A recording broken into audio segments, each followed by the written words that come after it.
The stars hung like shattered glass above the Napa Valley vines. And in that reckless moment, Liam's mouth crashed against mine. Hot, desperate, tasting of Cabernet and regret. I shoved him back, my heart hammering like a freight train off the rails. But his hands gripped my shirt like I was the only anchor in his storm. "Everett," he whispered, voice cracking like dry earth under summer sun. "If you walk away now, you'll take my goddamn soul with you."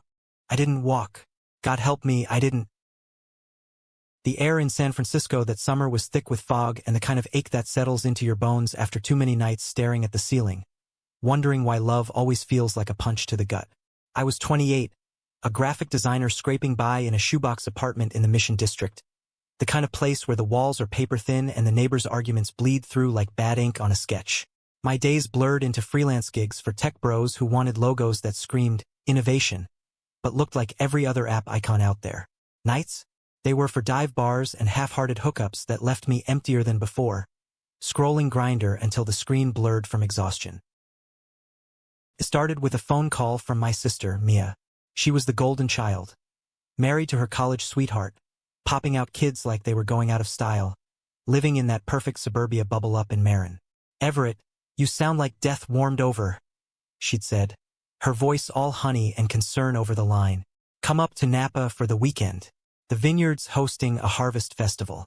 Fresh air, wine that doesn't taste like regret. It'll fix you. Fix me." As if a glass of Pinot could stitch up the ragged edges left by Jake, my ex of 3 years who decided mid-dinner at our favorite taqueria that he was straight curious and needed space to explore. Explore. The word still burned like cheap tequila. He'd packed his shit while I was at work, left a note on the fridge. "I love you, man. But this isn't me." Bullshit. It was him, all right, running scared from the world that chewed up guys like us and spat out the pieces. So I said yes to Mia, threw some jeans and tees into a duffel, hopped the BART to the Caltrain, and by Friday evening, I was winding through the golden hills of Napa Valley in a rental Prius that smelled like new car and false hope. The Vineyard was her in-laws' place, Harrington Estates, a sprawling spread of emerald rose and ivy-draped tasting rooms that screamed old money. Sunsets here painted the sky in strokes of fire, and the air hummed with the sweet rot of ripening grapes, a scent that wrapped around you like a lover's arm. Mia hugged me like I just returned from war, her toddler clinging to her leg, smearing jam on my khakis. "You look like you haven't slept since the Stonewall riots," she teased.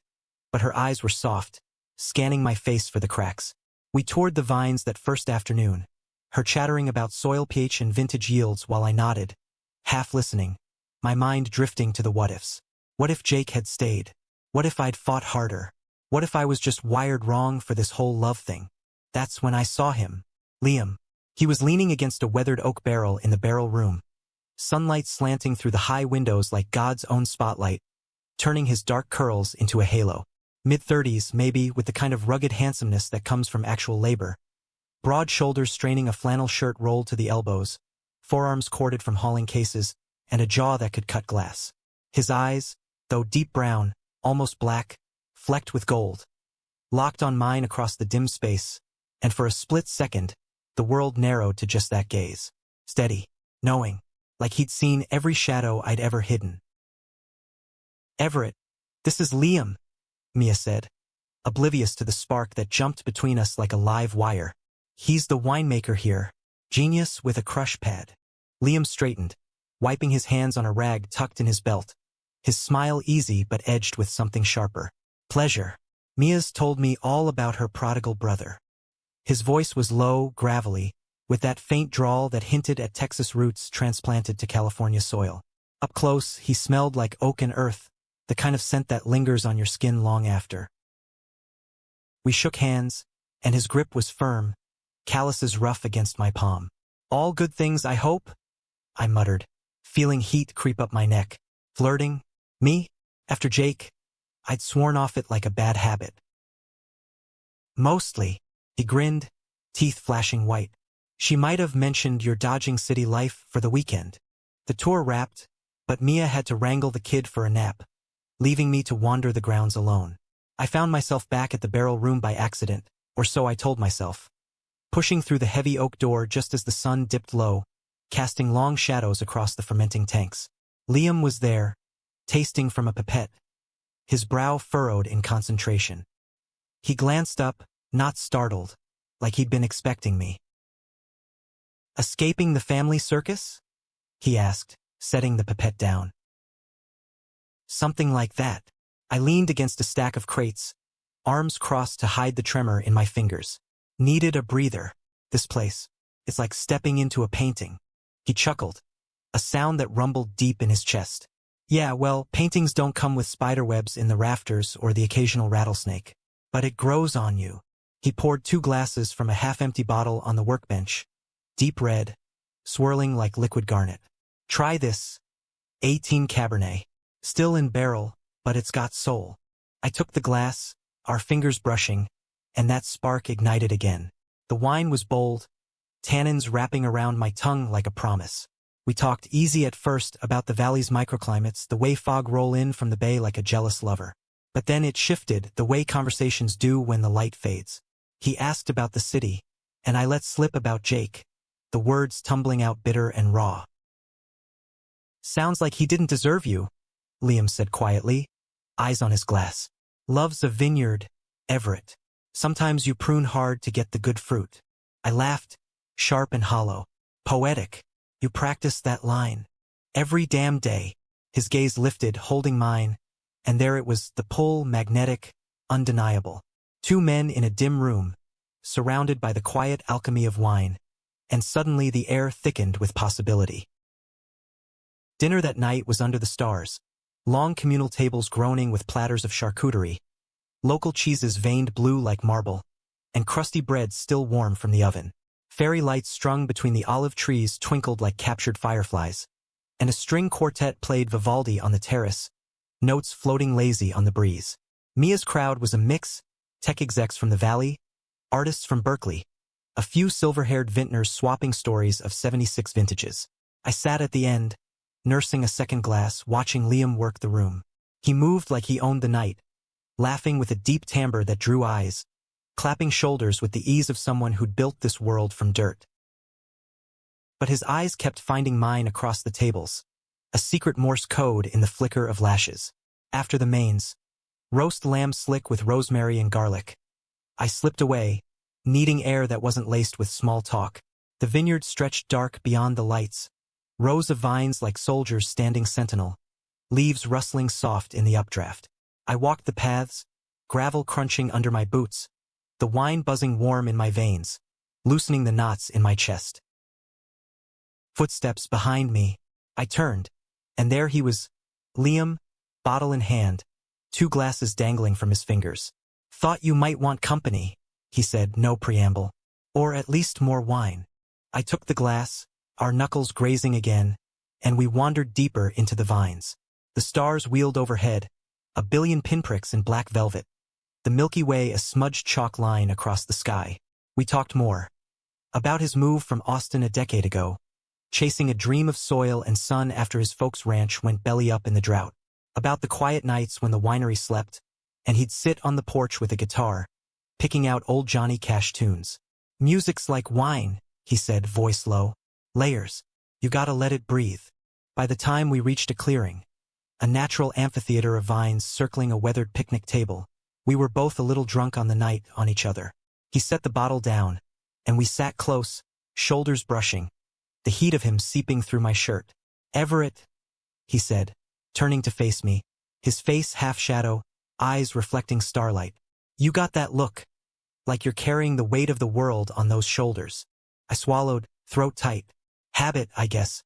After Jake, it's hard to trust the ground under your feet." He reached out, slow, giving me time to pull away, and cupped my jaw with one rough hand, thumb tracing the line of my cheekbone, gentle as a whisper. "Then let me be your ground, just for tonight." And then he kissed me. Not the crash from my memory, no, that came later. This was slow, exploratory, his lips soft against mine, tasting of wine and want. I melted into it, hands fisting in his shirt, pulling him closer as the world tilted. Stars spun, vines whispered approval, and for the first time in months, the ache in my chest eased, replaced by something fierce and alive. We broke apart, breathless, foreheads pressed together. "Jesus," I murmured, laughing soft. Warn a guy next time. His grin was wicked in the dark. Where's the fun in that? But his eyes were serious, searching mine. Stay tomorrow? Skip the festival bullshit. Let me show you the real valley. I nodded, words failing me. As he walked me back to the guest house, arms slung casual around my shoulders, I felt it. That dangerous tilt, the edge of falling. And damn if I didn't want to jump. The morning sun filtered through the guest house shutters like liquid gold, pulling me from a sleep tangled in dreams of vines and velvet nights. I stretched, sheets whispering against skin, and for a blissful second, the world was just warmth and possibility. No Jake, no city grind, just the faint echo of Liam's laugh in my ears. Mia knocked once, poking her head in with coffee and a knowing smirk. Heard you two hit it off last night. Liam's a keeper, Ev. Don't screw it up. I mumbled thanks, cheeks burning, and by 10, I was in his truck. A beat-up Ford with mud-caked tires and a dashboard shrine of cassette tapes. Springsteen, Cash, a worn Dylan. We drove out of the Harrington grounds, windows down, the radio crooning Atlantic City, as Highway 29 unspooled like a ribbon through sun-dappled hills. Liam drove one-handed, the other resting easy on the gearshift, his knee brushing mine on every curve. Figured we'd skip the tourist traps, he said, glancing over with that half-smile that twisted something deep in my gut. Head to the spot I know, old quarry turned swimming hole. Nobody around but us and the hawks. The quarry was a hidden gem, tucked off a dirt road that jostled us like dice in a cup. We parked under a live oak, its branches heavy with acorns, and hiked down a faint trail, the air sharp with pine and wild sage.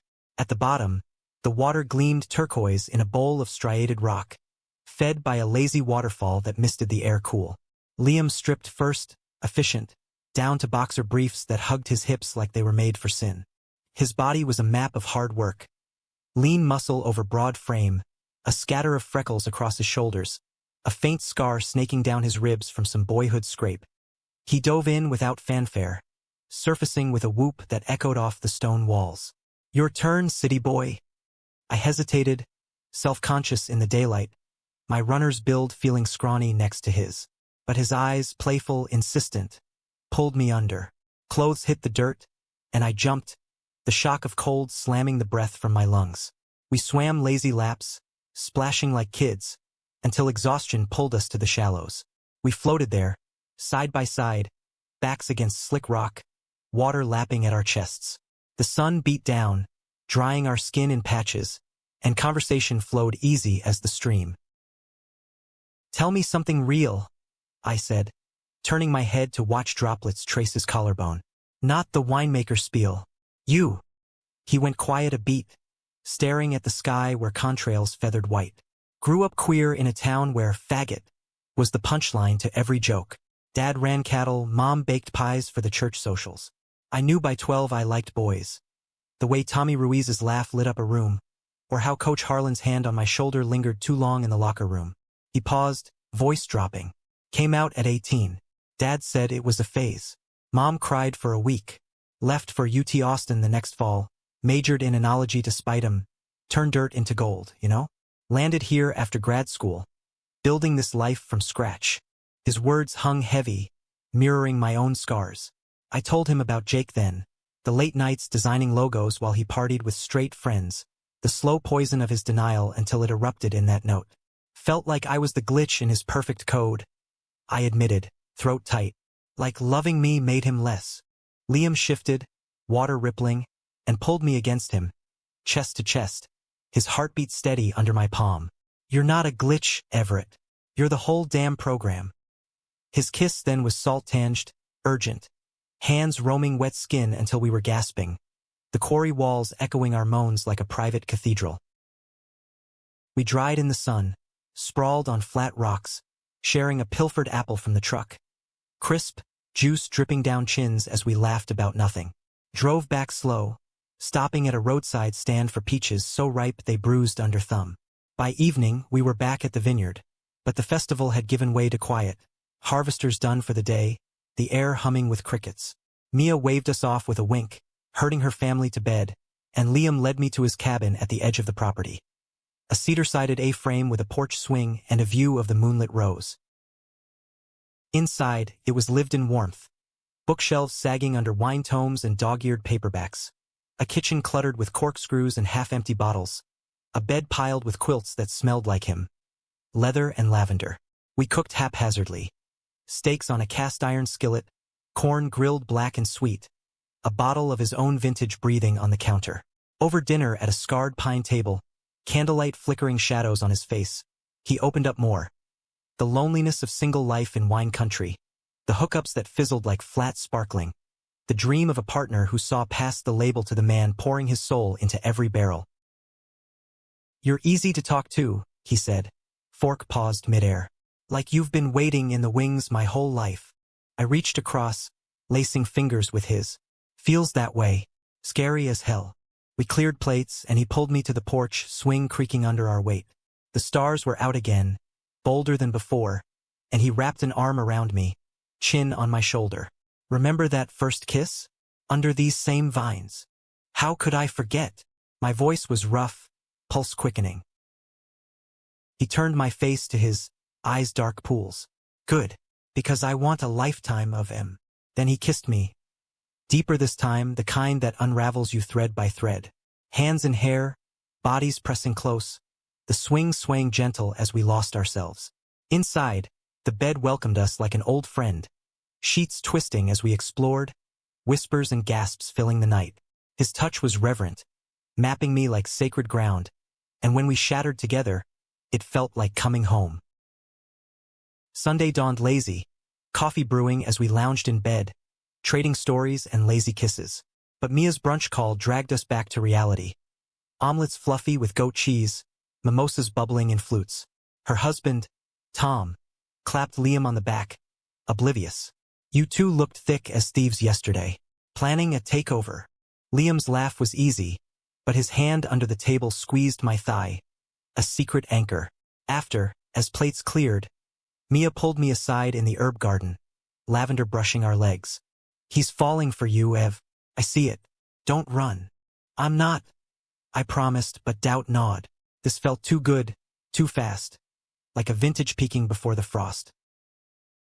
We spent the afternoon in the crush pad, Liam showing me the magic. Grapes tumbling from bins, feet stomping in shallow tanks, the sweet crush of juice underfoot. I joined in, laughing as purple stains bloomed on my calves, his hands steadying me when I slipped. "You're a natural," he teased, smearing a streak across my cheek. By dusk, the workers had packed up, leaving us alone with the hum of pumps and the scent of fermenting fruit. He poured us glasses from the press, fresh, alive, and we climbed to the rooftop terrace, a flat expanse overlooking the valley. The sun bled orange into purple, and we sat cross-legged, backs to the railing, toasting to what comes next. "Stay another day," he murmured, lips brushing my temple. "Or a week. Hell, a lifetime." My heart clenched, joy laced with fear. "I want to, but the city's calling, deadlines, rent. Reality." He pulled back, expression shuddering just a fraction. "Reality can wait. We make our own here." We kissed as the stars emerged, slow and sweet, but beneath it, a shadow stirred, unseen, unspoken. That night in his cabin, as we lay spent and tangled, his phone buzzed on the nightstand. He silenced it quick, but not before I glimpsed the name. Alex. A brother? Colleague? My mind spun scenarios, but exhaustion claimed me, dreams laced with wine-dark warnings. Monday morning hit like a hangover. I packed while Liam made eggs, the kitchen filled with the sizzle of butter and the ache of goodbye. "Drive safe," he said at the truck, pulling me into a hug that crushed the air from my lungs. "Text when you hit the bridge. And Everett, this isn't the end." Our kiss was fierce, promising, his hands framing my face like I was fragile glass. I drove away with Napa shrinking in the rearview, heart full and hollow all at once. Back in the city, the fog swallowed me whole, emails piling up, a bar stool at my local haunt, Jake's ghost in every empty glass. But Liam's texts lit my phone like beacons. "Miss your laugh already. Quarry tomorrow?" I booked a return ticket that night, fingers flying, the pull too strong to fight. Weeks blurred into a rhythm. Fridays on the train to Napa, weekends lost in his arms, Mondays dragging back to sketches and screens. He met my friends at a Castro dive, charming them with tales of barrel thieves and vintage heists. I tagged along to winery events, playing the supportive boyfriend amid clinking glasses and backslaps. Mia adored him, declaring over Thanksgiving turkey, "He's the real deal, Ev. Don't let him slip." But cracks spiderwebbed slow. Late-night calls he'd take in the next room, voice low and clipped. A photo on his fridge. A candid of him with a dark-haired man, arms slung casual, smiles wide. Tucked behind a magnet, glimpsed when he reached for milk. "Old friend," he'd say if I asked, deflection smooth as silk. I pushed it down, chalking it up to paranoia. The scars Jake left too raw for trust. Christmas came wrapped in lights and evergreens. We drove to his folks in Austin. Awkward at first, his dad's stiff handshake, mom's pie cooling on the sill. But by New Year's, we were stealing kisses in the barn, fireworks blooming over the ranch like our own private show. "To us," he toasted with cheap champagne, eyes shining. "No more running." Back in Napa, winter rains turned the vines to mud, and we holed up in the cabin, fires crackling as we planned. A spring trip to Big Sur, maybe a place together in the valley. But February brought the frost. A text from an unknown number. "Tell Ev the truth about Alex or I will." Attached, a photo, Liam and the fridge guy, tangled in sheets that weren't his. The world tilted. I confronted him that night, phone shaking in my hand. "Who the hell is Alex?" His face drained of color, crumpling like wet paper. "Everett, it's not. Save it." The words slashed out, sharp as secateur. "How long?" He sank to the couch, head in hands. 6 months. Before you. It was casual, stupid. A hookup that stuck when it shouldn't. I ended it when we met, I swear. But he won't let go. Betrayal burned hot, twisting my gut. "You lied. Every kiss, every I love you, built on that." "No." He surged up, grabbing my arms. "You're everything. This was my ghost, not yours." I wrenched free, storming into the rain, vines blurring through tears. The truck keys bit into my palm as I peeled out. City lights a smear 2 hours later. Mia's voicemails pleaded, "Talk to him, Ev. He's wrecked." But I ghosted them all, diving into work until my eyes bled, bars until dawn. Spring thaw came slow. A package arrived in April, his handwritten label, no return address. Inside, a bottle of that 18 cab, matured now, rich and complex, and a letter. I pruned the bad branches. "Alex is gone, restraining order, therapy, the works. I'm clean slate if you'll have me. The stars miss you. I miss you more. L." I uncorked it that night, pouring a glass under my shitty apartment fluorescence. Tasted like heartbreak mended, like forgiveness fermented. The next weekend I drove back, not for answers but for us. He waited on the porch, thinner, eyes hollow, but when I stepped out, he crossed the gravel in 3 strides, crushing me close. "I'm sorry," he breathed over and over, lips to my hair. "Forgiven?" I whispered, because love isn't vintage. It's the crush, the weight, the pour. We rebuilt slow. Couples counseling in Sonoma, open talks by the fire, his hand in mine at every tasting. The betrayal scarred, but it deepened us, roots twisting stronger in shared soil. Summer bloomed again, harvest under the same stars. That night, post-crush, we walked the rows, glasses in hand. He stopped, dropping to one knee in the dirt, ring glinting, a simple band etched with vines. "Marry me, Everett. Let me be your forever vintage." Tears stung, joy fierce. Yes, God, yes. We kissed under that shattered glass sky, and I knew, betrayals be damned. This was the hold I never wanted to let go.